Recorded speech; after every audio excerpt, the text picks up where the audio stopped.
Este vídeo faz parte de uma série sobre o livro King's the Throne, de Gerard Hickson. Quando o mundo era jovem, há 3.000 anos, os homens acreditavam que a Terra era sustentada por pilares gigantescos. O sol nascia no leste todas as manhãs, passava sobre suas cabeças e se punha no oeste todas as tardes.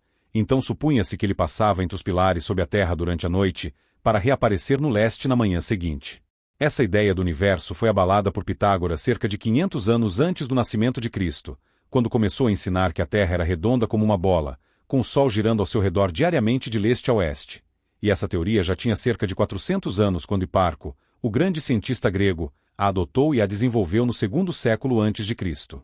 Hiparco foi o inventor do sistema de medir distâncias a objetos longínquos por meio da triangulação, ou trigonometria, método utilizado por nossos agrimensores na atualidade e que constitui a base de todos os métodos de medição de distâncias empregados na astronomia moderna.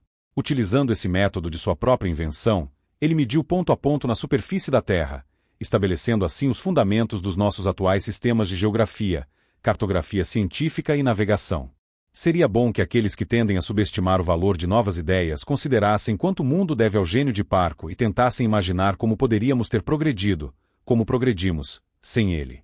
Os princípios da triangulação são muito simples, mas como será necessário, à medida que prossigo, mostrar como os astrônomos modernos se afastaram deles, explicarei em detalhes.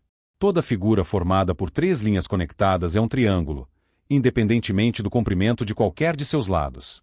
O triângulo difere de todas as outras formas ou figuras nisto: a soma de seus 3 ângulos não admite absolutamente nenhuma variação, é sempre igual a 180 graus, enquanto todas as outras figuras contêm ângulos que totalizam 360 graus ou mais. Somente o triângulo contém 180 graus, e nenhuma outra figura pode ser utilizada para medir distâncias. Não há alternativa alguma, e nisso reside seu valor. Segue-se, então, que se conhecermos o valor de 2 ângulos de um triângulo, podemos facilmente encontrar o valor do terceiro simplesmente somando os 2 ângulos conhecidos e subtraindo o resultado de 180. O valor do terceiro ângulo é necessariamente o restante. Assim, em nosso exemplo, diagrama 2, um ângulo de 90 graus mais um ângulo de 60 graus é igual a 150, o que mostra que o ângulo no objeto distante, ou vértice do triângulo, deve ser 30 graus. Se conhecermos o comprimento da linha base a -b, em pés, jardas, quilômetros ou milhas, a ser determinado por medição direta, e também soubermos o valor dos 2 ângulos que indicam a direção de um objeto distante visto de A e de B, podemos facilmente completar o triângulo e, assim, encontrar o comprimento de seus lados. Dessa maneira podemos medir a altura de uma árvore ou de uma torre de igreja a partir do nível do solo, ou determinar a distância até um navio ou farol a partir da costa. O leitor perceberá que, para obter qualquer medição por triangulação, é absolutamente necessário dispor de uma linha base e conhecer exatamente seu comprimento. É evidente também que o comprimento da linha base deve guardar proporção razoável com as dimensões do triângulo pretendido. Isto é, quanto maior a distância do objeto observado, maior deverá ser a linha base para assegurar uma medição precisa. Uma breve reflexão permitirá agora ao leitor perceber as dificuldades que confrontaram Hiparco quando ele tentou medir a distância até as estrelas. Era antes da conquista romana, quando a geografia da Terra era pouco conhecida, e não existiam os rápidos meios de transporte e comunicação de que dispomos hoje. Além disso, eram os primórdios da astronomia, quando poucos, se é que havia algum, poderiam ter auxiliado Hiparco em seu trabalho. Para realizar uma triangulação bem-sucedida até qualquer estrela, era essencial dispor de uma linha base de milhares de milhas de extensão, com um observador em cada extremidade, ambos fazendo observações da mesma estrela exatamente no mesmo segundo de tempo. A época em que ele viveu não oferecia as condições necessárias para tal empreendimento. As circunstâncias eram completamente impossíveis. Assim, não é nada surpreendente que ele não tenha conseguido obter nenhuma triangulação das estrelas. Como resultado, concluiu que elas estavam distantes demais para serem medidas e declarou: os corpos celestes estão infinitamente distantes.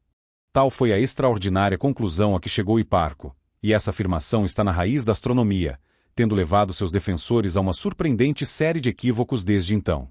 Todo o futuro da ciência da astronomia foi afetado quando ele disse: os corpos celestes estão infinitamente distantes, e agora, quando afirmo que não é assim, o destino da astronomia volta a pender na balança.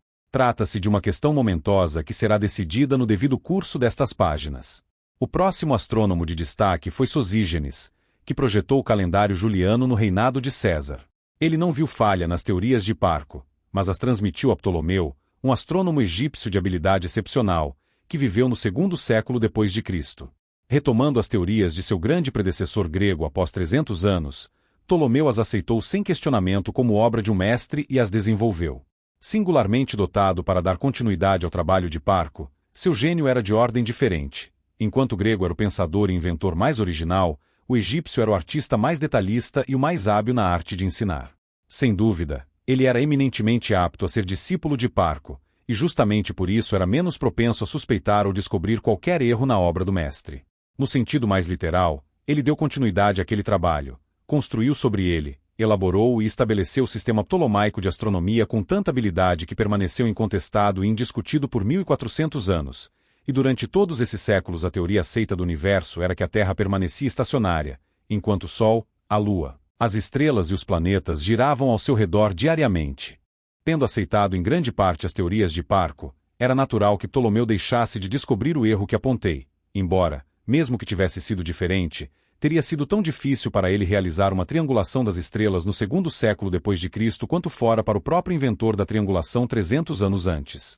Contudo, é fato que ele permitiu que a teoria de que os corpos celestes estão infinitamente distantes permanecesse sem questionamento, e esse foi um erro por omissão que, no fim, levaria à queda de seu próprio sistema ptolomaico de astronomia.